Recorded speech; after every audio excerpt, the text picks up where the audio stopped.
Assalamualaikum warahmatullahi wabarakatuh.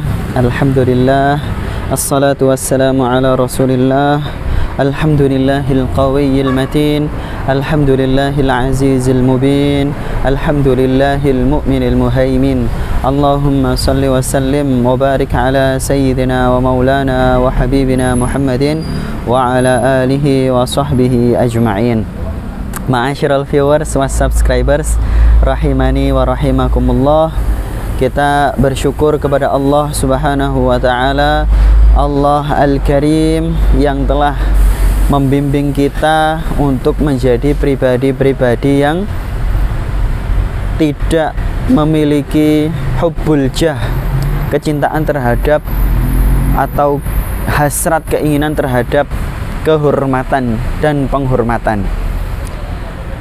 Ma'asyiral viewers wa subscribers rahimani wa rahimakumullah.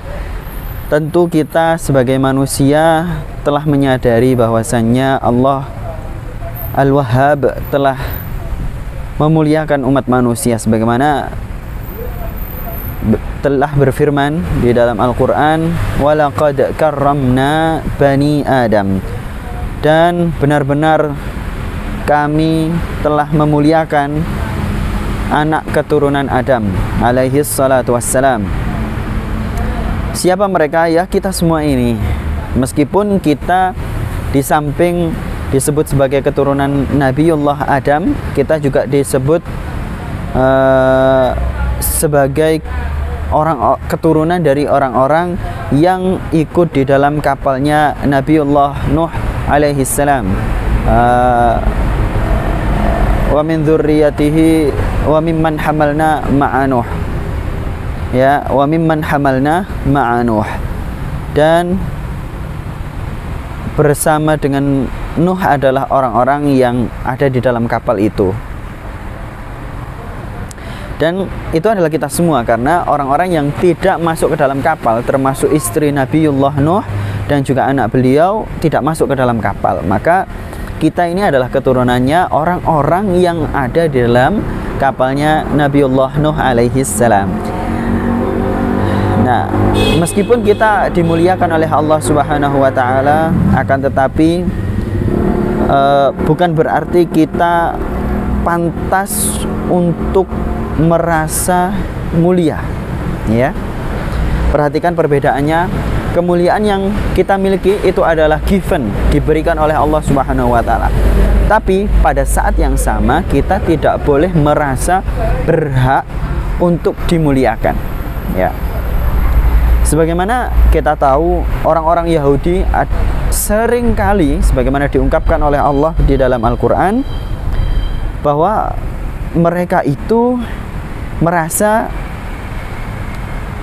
nahnu abnaullahi wa ahibba'uh, kami adalah keturunannya Tuhan dan kami juga adalah orang-orang yang dicintainya, sehingga kami tidak akan mendapatkan kerepotan di dunia ini dan kami juga akan senantiasa nyaman di kehidupan dunia ini. Tidak semacam itu. Kita adalah umat Islam, kita adalah umatnya Nabi Adam, umatnya Nabi Nuh, umatnya Nabiullah Muhammad sallallahu alaihi wasallam, dan umatnya semua nabi itu adalah tidak berhak mengatakan yang semacam itu. Jadi kita memang dimuliakan oleh Allah, tapi kita juga tidak berhak merasa atau tidak berhak untuk minta dimuliakan. Kenapa begitu? Karena Allah adalah satu-satunya yang mulia. Allah Al-Karim, Allah Al-Azim, Allah Al-Majid. Sehingga kita sebagai makhluk tidak ada hak untuk, dan tidak perlu juga berpikir bagaimana menjadi mulia. Kita hanya berpikir bagaimana mengikuti dan menetapi apa yang digariskan oleh Allah Subhanahu wa taala. Adapun manfaat atau faedahnya atau efek sampingnya kemudian kita dimuliakan oleh manusia, itu kita tidak perlu pikirkan, itu otomatis lah gitu. Tidak perlu kita pikirkan ingin mendapatkan itu. Sehingga ma'asyiral viewers wa subscribers rahimani wa rahimakumullah, mungkin pembahasan ini tidak menarik, ya, tidak menarik bagi sebagian orang, tapi ini sangat penting. Betapa ketika kita itu merasa berhak untuk dimuliakan, maka kita akan sering-sering kecewa, sering-sering bahkan kita akan kemudian menyalahkan Allah Subhanahu wa taala, karena kita merasa berhak untuk dimuliakan, merasa berhak untuk dilayani, merasa berhak untuk mendapatkan rezeki yang banyak dari Allah Subhanahu wa taala, merasa berhak diberikan kehidupan yang enak. Nah, semacam ini tidak bagus ya. Tidak bagus untuk kehidupan kita, sehingga akhirnya apa, kita susah untuk sabar, susah untuk qanaah, susah untuk zuhud ya. Apalagi kemudian berinfak yang banyak. Oh, buat apa saya berinfak? Oh, saya belum hidup yang nyaman. Buat apa saya ibadah yang banyak? Buat apa saya melaksanakan ibadah haji? Buat apa saya berakhlak yang baik? Oh, saya belum dimuliakan oleh Allah kok. Hidup saya juga nggak enak. Nah, inilah yang kemudian diingatkan oleh Allah Subhanahu wa taala di dalam surah Al-Bayyinah. Bagaimana itu? Innal ladzina kafaru min ahlil kitabi, bukan di surah Al-Bayyinah ya. Di surah Al-Fajr ya. Bagaimana itu? Mungkin pemirsa ada yang mengingatnya. Ya Allahu Akbar, yaitu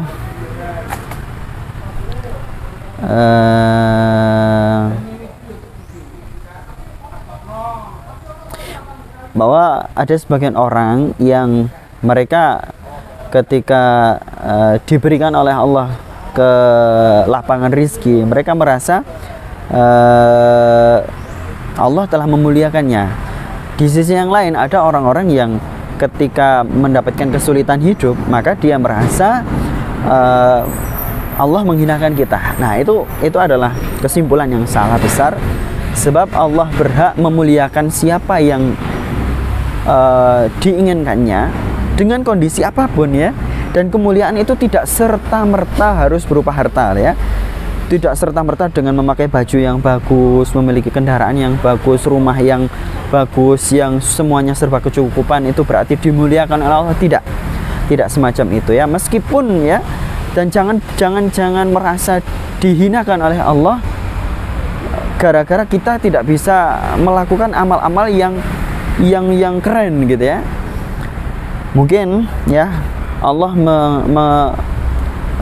mempersempit rezeki kita, memberikan rezeki yang sekedar untuk makan, untuk minum, dan kita juga tidak ditakdirkan oleh Allah punya jodoh, yang tidak punya jodoh sampai kita tua. Nah, terus kemudian kita juga tidak diberikan pekerjaan yang bagus, kita juga memiliki kecacatan fisik misalnya. Nah, kondisi-kondisi yang semacam ini jangan kemudian menyimpulkan bahwa Allah sedang menghinakan saya. Tidak serta-merta begitu ya. Selagi kita senantiasa takwa, maka Allah adalah tetap memuliakan kita dengan ketakwaan tersebut ya. Ya, kenapa? Karena siapalah kita, manusia, dan Allah memberikan kita ketakwaan, menjadikan kita takwa kepadanya. Itu adalah semua kemuliaan ya. Betapa kita yang sangat hina ini, sangat ya, apa yang masuk kepada kita, ke tubuh kita itu kita merasa, kita bisa makan yang bagus, yang keren gitu ya. Ternyata apa saja yang keluar dari tubuh kita itu semuanya hina, ya kan? Coba perhatikan, yang keluar dari telinga kita hina, yang keluar dari hidung kita hina, mulut kita juga, apa yang dikeluarkan juga nggak ada orang yang mau, ya kan? Dari mata kita, dari depan dan belakang kita, semua yang keluar, bahkan keringat kita, tidak ada satupun orang yang mau mengambilnya. Itu berarti kita itu hina, tapi Allah memuliakan kita dengan menjadikan kita sebagai hambanya. Sebagaimana Sayyidina Ali bin Abi Thalib, beliau menyatakan, kafani izzan an takuna li rabban wa kafani fakhran an akuna laka abdan. Kafani, sudah cukup bagiku ya Allah, izzan, kemuliaan. Apa kemuliaan itu? Antakuna li rabban, engkau menjadi Tuhanku. Wa kafani fakhran, dan aku betul-betul sangat merasa bangga. Aku betul-betul merasa semuanya itu tidak penting, hanya engkaulah yang penting. Karena apa? wa kafani fakhran an akuna laka abdan, karena aku telah engkau takdirkan menjadi hambamu.